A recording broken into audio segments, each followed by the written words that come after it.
স্বাগতম জনাইছো মোৰ চেনেলৰ অন্য এটি ভিডিঅ লৈ আৰু আজি এটা বিশেষ দিন আপোনালোকৰ লগত শেয়াৰ কৰিম বহু দিন ভিডিঅ কৰা নাছিলো আৰু আজি বহু দিনৰ মূৰত এটি ভিডিঅৰ হৈতে আপোনালোকক লগ পাম আগতিকে ভিডিঅটি স্কিপ নকৰাকৈ চাই থাকিব যিসকলে নতুনকৈ আহিছে আপোনালোকে প্লিজ চেনেলটো সাবস্ক্ৰাইব কৰি দিব আৰু যদি ফেসবুক পেজত চাই আছে তেনেহলে ফলো কৰি দিব আৰু যদি ইনষ্টাগ্ৰামত ফলো কৰা নাই তেনেহলে ফলো কৰিব পাৰে স্মৃতিৰেখা অফিচিয়েল বুলি আছে গতিকে বলক ভিডিঅটি আৰম্ভ আজি হইছে ৰামপুৰ স্তৰৰ মাধ্যমিক বিদ্যালয়ৰ নৱাগত আদৰণি সভা গতিকে তালৈ আমি গৈ আছো গীতিকা আৰু মই বৰষুণ দি আছে কিন্তু তেনেকৈ যাব লাগিব এতিয়া 12 বাজিবৰ হলে গতিকে গৈ পেলাই দেখাই আছো এতিয়া আমি বিদ্যালয়লৈ আহি পালো এতিয়া মিটিং চলি আছে মিটিংত বহুতো প্ৰাক্তন শিক্ষক উপস্থিত আছে তথাপিও মই বিৰাকা হৈছো এইখন বিদ্যালয়তে মই হাইস্কুলীয়া জীৱনৰ আৰম্ভণি কৰিছিলো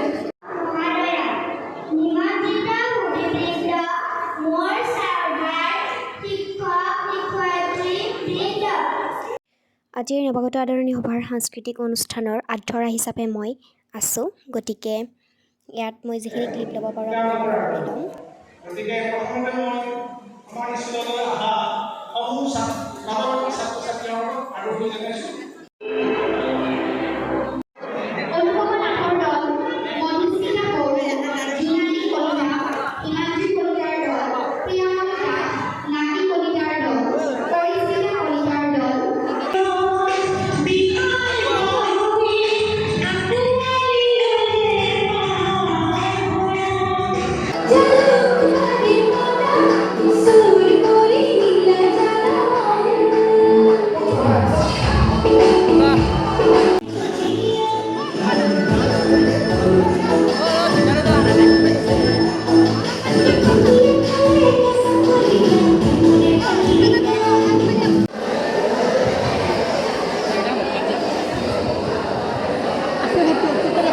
ধন্যবাদ জ্ঞাপন কৰিছো এবাৰ নৃত্য পৰিৱেশন কৰিব জয়শ্ৰী কলিতা সাজু হৈ থাকিব প্ৰিয়ামণি এয়া মঞ্চত জয়শ্ৰী কলিতা এয়া নতুনকৈ অহা ক্লাছ 6ৰ ষ্টুডেণ্টখিনিয়ে এটি সমবেত সংগীত গালে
আজিৰ অনুষ্ঠানৰ বিশেষ আকৰ্ষণ ভূমি কৌশিক অসমৰ জনপ্ৰিয় কণ্ঠশিল্পী ইতিমধ্যে আহি পাইছেহি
দিনটোৰ কেইখনমান স্মৃতি ফটোৰ জৰিয়তে সাঁচি ৰাখিলোঁ। পুনৰ এটি নতুন ভিডিঅ'ৰ সৈতে লগ পাম। যদি ভিডিঅ'টি ভাল পায় তেনেহ'লে এটাকৈ শ্বেয়াৰ কৰি দিব। আজিলৈ বাই বাই।